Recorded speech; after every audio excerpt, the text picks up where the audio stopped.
It was November 1st, 2002, my first day as a principal, but hardly my first day in the school district of Philadelphia.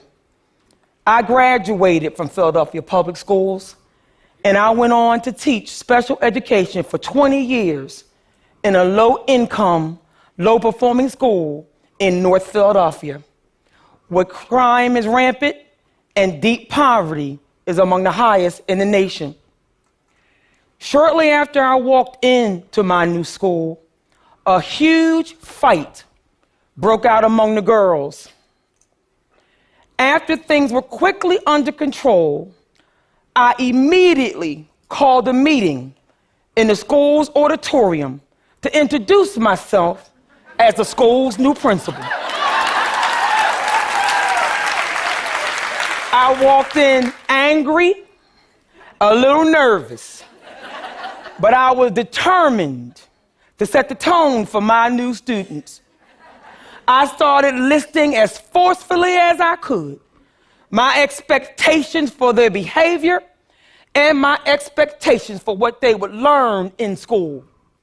When all of a sudden, a girl way in the back of the auditorium, she stood up and she said, "Miss, Miss."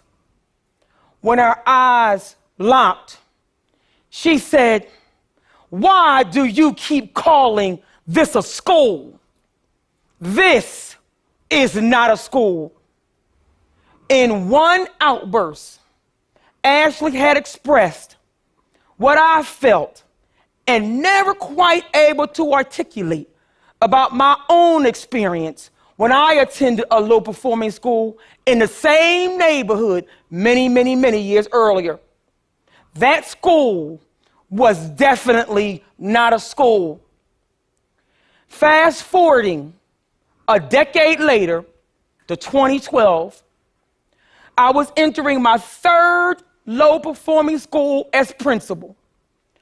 I was to be Strawberry Mansion's fourth principal in 4 years.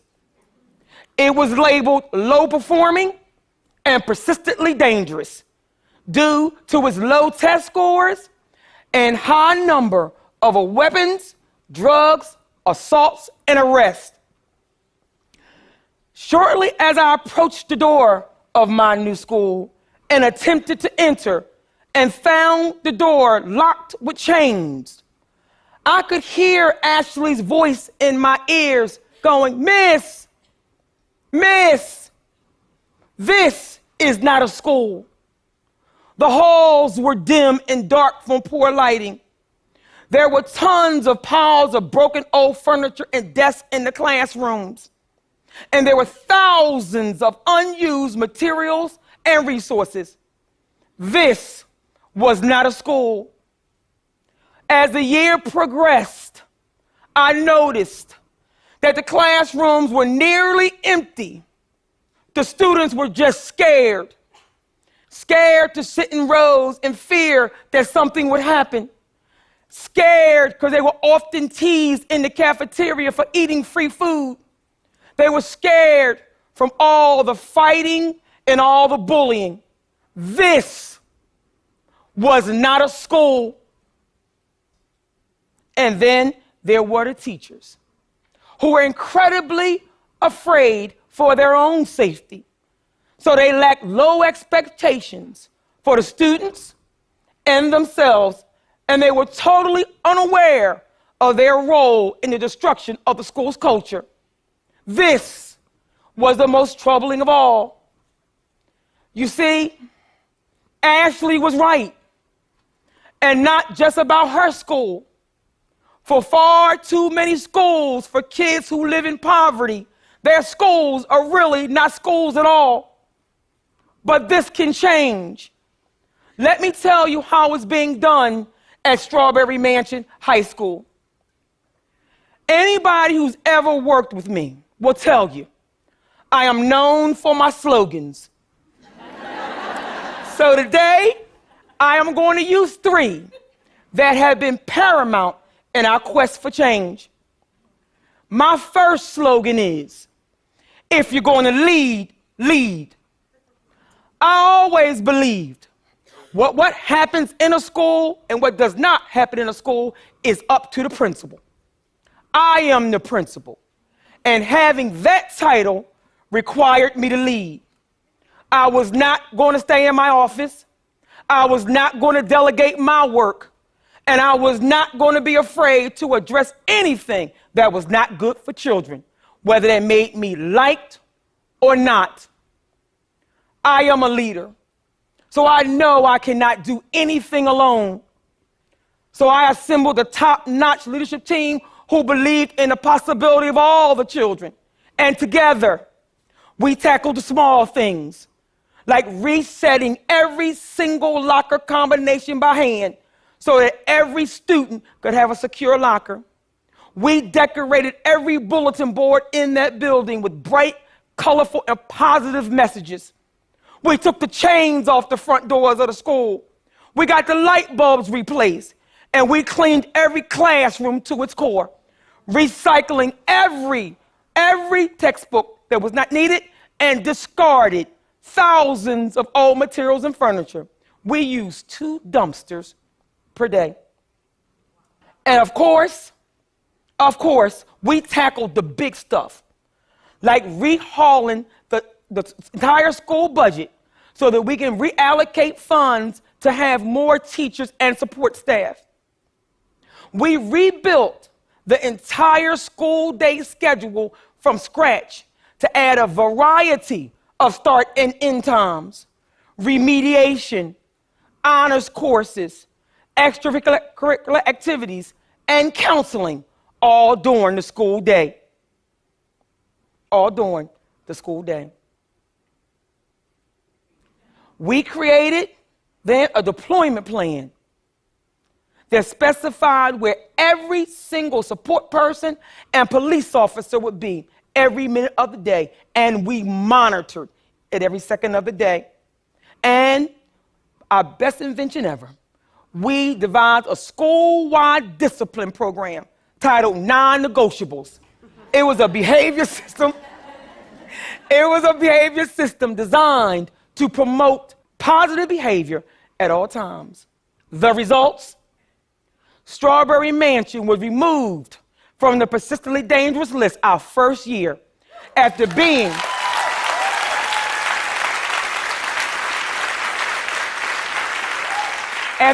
on the persistently dangerous list for 5 consecutive years. Leaders make the impossible possible. That brings me to my second slogan. So what? Now what?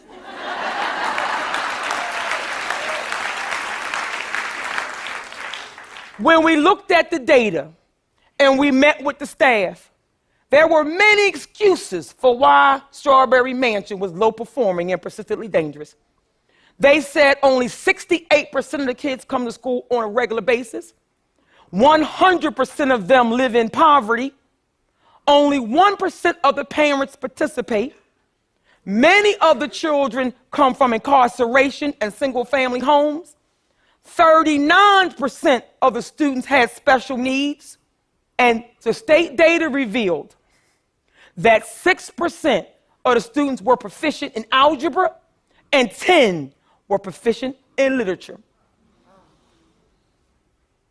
After they got through telling us all the stories of how awful the conditions and the children were, I looked at them and I said, so what? Now what? What are we going to do about it?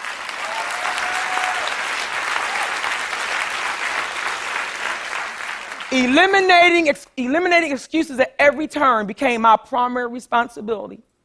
We addressed every one of those excuses during mandatory professional development, paving the way for intense focus on teaching and learning. After many observations, what we determined was that teachers knew what to teach, but they did not know how to teach so many children with so many vast abilities. So we developed a lesson delivery model for instruction that focused on small group instruction, making it possible for all the students to get their individual needs met in the classroom. The results? After 1 year, our state data revealed that our scores have grown by 171% in algebra and 107% in literature. We have a very long way to go, a very long way to go. But we now approach every obstacle with a so what, now what attitude. And that brings me to my third and final slogan. If nobody told you they loved you today, you remember I do, and I always will. My students have problems, social, emotional, and economic problems you could never imagine. Some of them are parents themselves, and some are completely alone. If someone asks me my real secret for how I truly keep Strawberry Mansion moving forward, I would have to say that I love my students, and I believe in their possibilities unconditionally. When I look at them, I can only see what they can become. And that is because I am one of them. I grew up poor in North Philadelphia too. I know what it feels like to go to a school that's not a school. I know what it feels like to wonder if there's ever going to be any way out of poverty. But because of my amazing mother, I got the ability to dream despite the poverty that's around me. So, if I'm going to push my students toward their dream and their purpose in life, I got to get to know who they are. So I have to spend time with them. So I manage the lunchroom every day. And while I'm there, I talk to them about deeply personal things. And when it's their birthday, I sing happy birthday, even though I cannot sing at all. I often ask them, why do you want me to sing when I cannot sing at all? And they respond by saying, because we like feeling special. We hold monthly town hall meetings to listen to their concerns, to find out what is on their mind. They ask us questions like, why do we have to follow rules? Why are there so many consequences? Why can't we just do what we want to do? They ask, and I answer each question honestly. And this exchange in listening helps to clear up any misconceptions. Every moment is a teachable moment. My reward for being non-negotiable in my rules and consequences is their earned respect. I insist on it. And because of this, we can accomplish things together. They are clear about my expectations for them. And I repeat those expectations every day over the PA system. I remind them of those core values of focus, tradition, excellence, integrity, and perseverance. And I remind them every day how education can truly change their lives. And I end every announcement the same.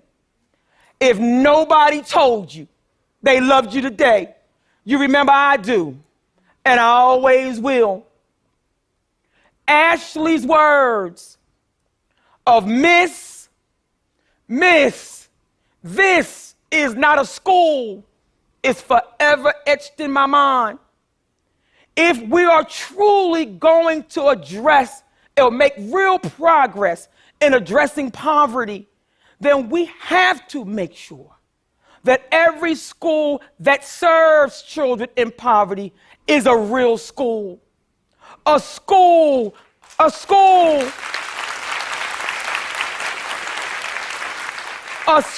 that provides them with knowledge and mental training to navigate the world around them.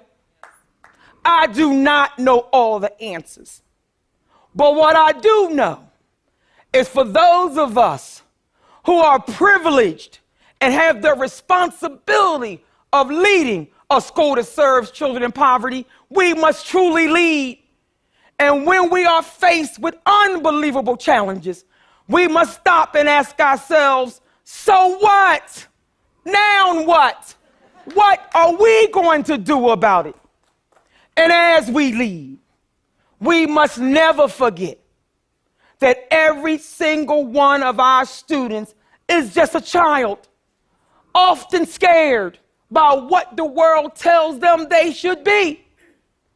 And no matter what the rest of the world tells them they should be, we should always provide them with hope, our undivided attention, unwavering belief in their potential, consistent expectations. And we must tell them often, if nobody told them they loved them today, remember we do, and we always will. Thank you.